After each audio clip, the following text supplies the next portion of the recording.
এ আমার অস্থি মাথা, যেভাবে অস্থি শরীরের আধার হয়, পাণ্ডব পুত্ররা আমার জীবনের আধার ছিল, আমার সকল আশার আধার ছিল ওরা। আমার রাষ্ট্রের প্রজাদের ভবিষ্যতের আধার ছিল।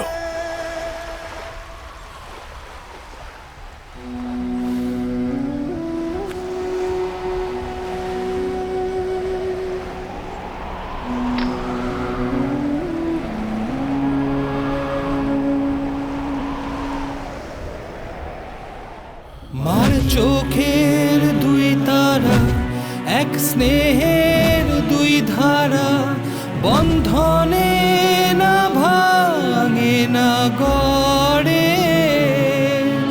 স্বজনাজ নয় আপন, বিদ্বেষে ভরা মন, নিয়তি কেমন খেলা করে।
বৃক্ষের পত্র ঝরে যেতে পারে,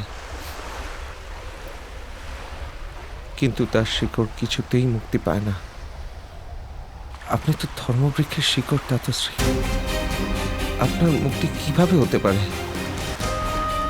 বৃক্ষ উৎপাটিত বিধুর, হস্তিনাপুরের ধর্মের বৃক্ষ আজ উৎপাটিত, উৎপাটিত।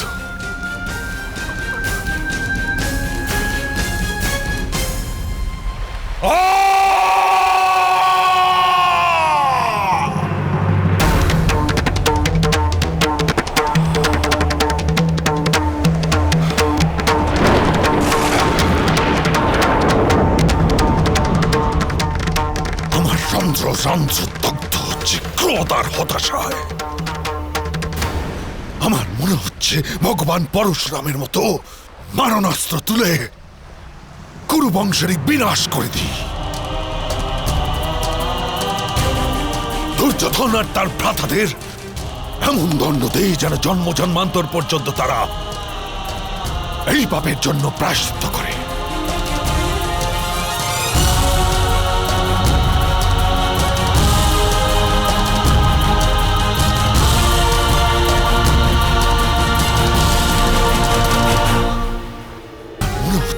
ভগবান পরশুরামের মতো দুর্যোধন আর তার ভ্রাতাদের এমন দণ্ড দেই যেন জন্ম জন্মান্তর পর্যন্ত তারা এই পাপের জন্য প্রায়শ্চিত্ত করে।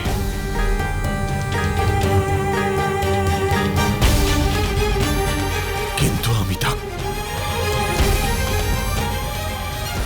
আমি তা করতে পারবো না।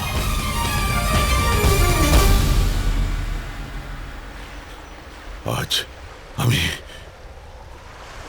আমি হতাশ।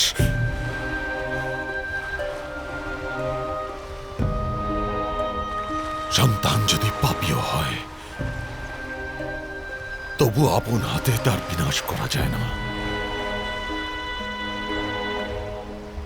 আমার হৃদয়ে কোনো বস্তুরই কোনো আশা নেই। আমার অন্তিম সময় এবার নিশ্চয়ই নিকটে। না তাতশ্রী, আমার দৃঢ় বিশ্বাস আছে আপনার পুণ্যের ওপর। আমাদের পূর্বজদের পুণ্যের উপর। ধর্মের বৃক্ষ কখনো উৎপাটিত হতে পারে না। মাত্র কিছু সময়ের জন্য অধর্মের কুয়াশায় হারিয়ে গেছে।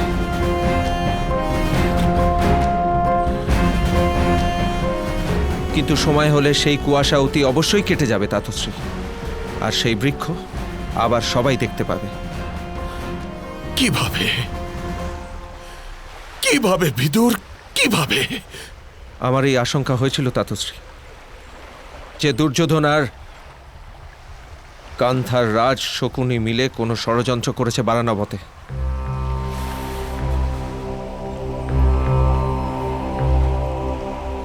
তাই আমি সেই সংবাদ যুধিষ্ঠিরকে পৌঁছে দিয়েছিলাম তাতশ্রী।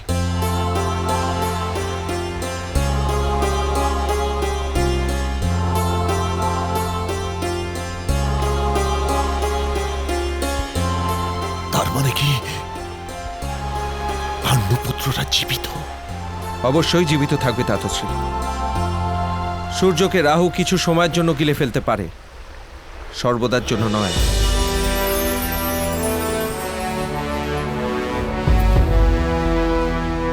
তারা অবশ্যই জীবিত আছে তাতশ্রী, আর সঠিক সময় আবির্ভূত হবে।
অর্জুন, আমরা রাজকুমারের বেশে থাকতে পারবো না।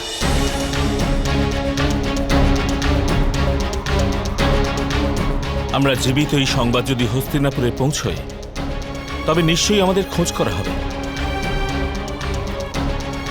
জ্যেষ্ঠ ভ্রাতা, আমাদের এই বস্ত্র ত্যাগ করে তপস্বী সন্ন্যাসীদের বেশ ধারণ করা উচিত।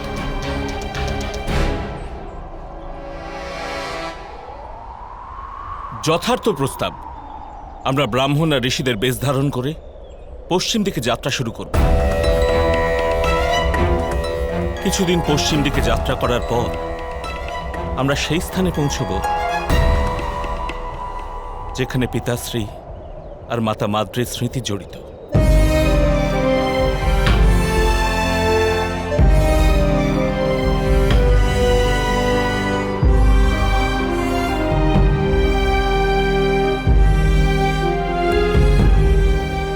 যেখান থেকে আমাদের জীবন আরম্ভ হয়েছিল।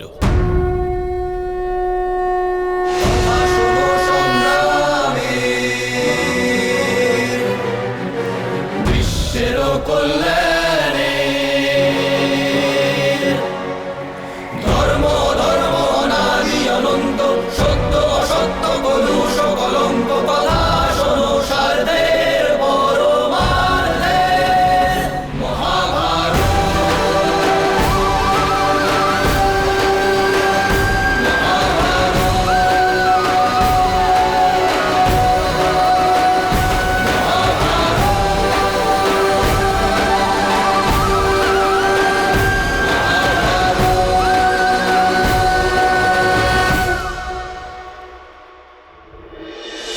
কিন্তু মহারাজ ধ্রুব, আপনার অদৃষ্টে পুত্রী লেখা আছে। পাঞ্চাল এমন এক শক্তির ওখানে জন্ম হতে চলেছে যা সমস্ত আর্যাবর্তের ভবিষ্যৎ বদলে দেবে। যজ্ঞের ফলে যে কন্যা জন্ম হবে সে সমগ্র আর্যাবর্তে ধর্মকে স্থাপন করার ক্ষেত্রে নিমিত্ত হবে।